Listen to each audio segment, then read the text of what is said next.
अस्सलाम वालेकुम पाकिस्तान, हमीन नकीबी आपकी खिदमत में हाजिर है। ईरान और इसराइल की जंग बस शुरू होने वाली है।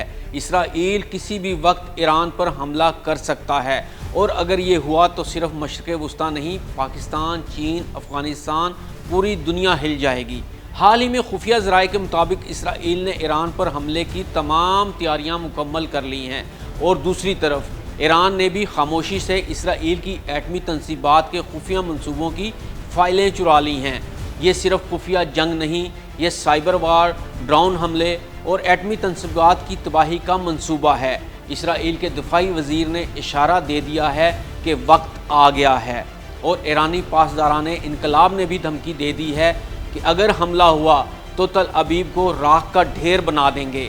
इससे पहले कि हम बात करें ईरान की जंगी ताकत की, तो सबसे पहले आपके लिए ये जानना ज़रूरी है कि ईरान और इसराइल का फ़िज़ाई फासला सिर्फ 1500 किलोमीटर है, जो फ़िज़ाई तौर पर 2 घंटे का सफ़र बनता है। लेकिन इसराइल और ईरान के कहीं भी ज़मीनी बार्डर आपस में नहीं मिलते, बल्कि दोनों ममालिक को एक दूसरे तक पहुँचने के लिए कई ममालिक के ऊपर से परवाज़ें करना होगी या मिज़ाइल दागने होंगे। इस जंग में अगर अरब ममालिक ने इसराइली मिज़ाइलों और तैयारों को अपनी हदूद इस्तेमाल ना करने दी तो ईरान दीगर अरब ममालिक में पहले से मौजूद अपने ताकतवर नेटवर्क के ज़रिए इसराइल को तहस नहस कर देगा। अगर इस्लामी ममालिक ने इसराइल का साथ दिया तो समझें ईरान इसराइल की तबाही का ज़रिया बनेगा। वैसे भी मुस्लिम ममालिक जंग मिज़ाइलों से नहीं बल्कि ईमान की ताकत से लड़ते हैं और ईरान भी ईमान की ताकत से मालामाल है। अल्लाह ईरान और तमाम इस्लामी ममालिक का हामी और नासिर होगा। ईरान का ये नेटवर्क क्या है, तो आइए इस बारे में जानते हैं।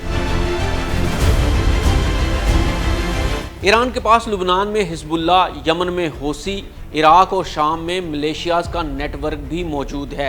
यानी अगर जंग हुई तो इसराइल चारों तरफ से घेरे में आ जाएगा और ये भी मुमकिना तौर पर कहा जा रहा है कि ईरान अपना तमाम तर जदीद असलहा और ड्रोन्स इन ही नेटवर्क के ज़रिए इसराइल के ख़िलाफ़ इस्तेमाल करेगा। अब बात करते हैं ईरान के हथियारों की और दिफाई निज़ाम की कि वो कैसे इसराइल के परखचे उड़ा सकता है। तो सबसे पहले बात कर लेते हैं शहाब 3 की। ये एक ऐसा मिज़ाइल है जिसकी रेंज 2000 किलोमीटर है और इसराइल की तबाही का ज़रिया बन सकता है। अब बात करते हैं खुरमशर मिज़ाइल की। एक बेहतरीन मिज़ाइल है जिसकी रेंज 1800 किलोमीटर तक है। ये ज़मीन से ज़मीन तक मार कर सकता है और इसराइल की तबाही का ज़रिया बन सकता है। इसराइल समेत खित्ते के तमाम दुश्मनों तक पहुँचने की सलाहियत रखता है। लो रेडार विजिबिलिटी की सलाहियत के साथ लॉन्च किया जा सकता है। ये जदीद 3 रेडार से बचाव भी हासिल कर सकता है और ईरान के सबसे मौलक और जदीद हथियारों में इसका शुमार होता है। अब बात कर लेते हैं हाइपरसोनिक स्पीड फतेह 110 की। इसराइल के अंदर हमले की भरपूर सलाहियत रखता है और ऐसा खामोशी से वार करता है कि दुश्मन को खबर तक नहीं होती। इसके अलावा ईरान के पास जुल्फ़कार, क़याम, सजील, अमाद जैसे बैलिस्टिक मिज़ाइल की एक पूरी सीरीज़ मौजूद है जिनकी दुरुस्तगी बेहतरीन और रेंज 700 से 2000 किलोमीटर के दरमियान है। ये मिज़ाइल अहम फौजी तनसीबात, एयरपोर्ट्स और शहरों को हदफ बना सकते हैं। इसके अलावा ईरान के पास शाहिद 136 ड्रोन भी मौजूद हैं जो इंतहाई सस्ता मगर बहुत मौसर है और ये खुदकश ड्रोन है। इसराइली एयर डिफेंस को थकाने के लिए झुंड में इस्तेमाल हो सकता है। अब बात कर लेते हैं कि इसराइल के पास कौन कौन से मौलिक हथियार मौजूद हैं जो ईरान के ख़िलाफ़ इस्तेमाल कर सकता है।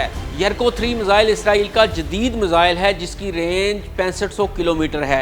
ये एटमी वारहेड ले जाने की सलाहियत रखता है। क्रूज़ मिज़ाइल दलाइला इंतहाई दुरुस्तगी के साथ अहदाफ को निशाना बनाने की सलाहियत रखता है।